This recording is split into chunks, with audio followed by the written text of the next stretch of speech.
Okay, so that's one of the horse. The other one is contempt. Contempt means attacking the sense of self with an attempt to insult or to psychologically abuse. For example, calling somebody an idiot. And I know a teacher who actually told a mentally retarded young man that he has to go home in the little yellow bus, which is different from the white bus that the other children are going on, because he was really attacking his sense of self. Like, you are not as important as the other kids. Very important that we protect the esteem and the sense of self in an individual. And then the other one is defensiveness. Defensiveness is seeing yourself as the victim in efforts to ward off perceived attacks and then reverse the blame. A lot of people do this, trying to get away from the blame by saying it was someone else's job. And sometimes politicians, you see them do this. And we as parents, we become defensive, like, well, my child doesn't do math very well. Well, he's very smart, but probably doesn't pay attention in school.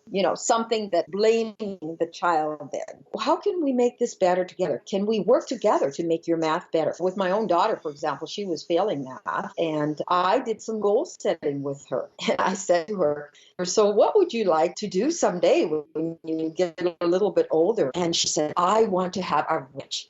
And then I said, well, how do you think you will get a ranch? And she said, well, I guess I have to have money. I said, yeah, well, money. And then she said, job. So I said, well, now how do you think maybe you can get a job? And then she said, well, I guess I have to graduate from high school. And I said, yes, it means maybe that's math. So there was our journey right there. We started to go for the math as a way to get to the future. And, she even permitted me to talk to her teacher for some extra tutoring. She did very well. In addition, because she was a kinesthetic learner, I suggested that maybe she'd like to do some karate. Because, really children sit down way too much in the school. They sit way too much. They're sitting.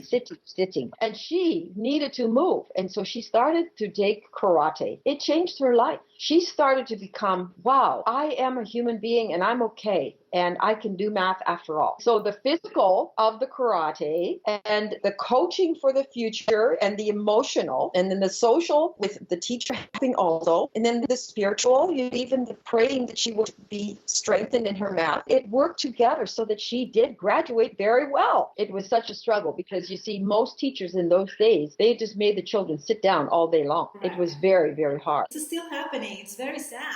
Very sad. Anyway, so that was the third horseman. And then there's one last horseman, and that is stonewalling. And stonewalling is when you move away from the conflict and you just don't even want to talk. You just distance yourself from the person. And, parents sometimes do that. My father did that to me. And of course, I have forgiven my father. And my father didn't know. Exactly. His father probably did the stone approach. So he didn't know any better. He did not have the resources. But to remove yourself and not to talk is a very cruel method. And in a way, that's where time out is. There are different ways to do time out. For example, at a high school that I have visited, and they also have a primary school and intermediate school here in San Diego, right in the room, it's a timeout desk. There's a telephone on there. The child and the teacher together are going to talk to the parent. And there are books on that table, books that the child can read about how to behave in different ways. It's not like they have to go to jail and suffer. It's like, let's build up that child with resources. So the stonewalling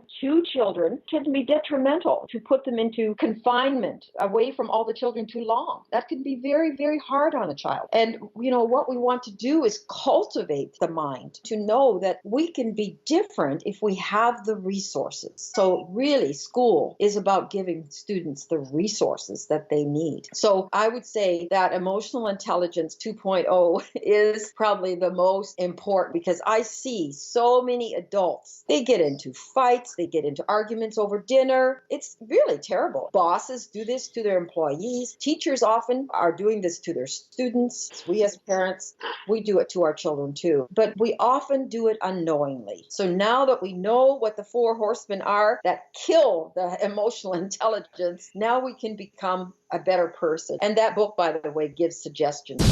Are you listening? Damn.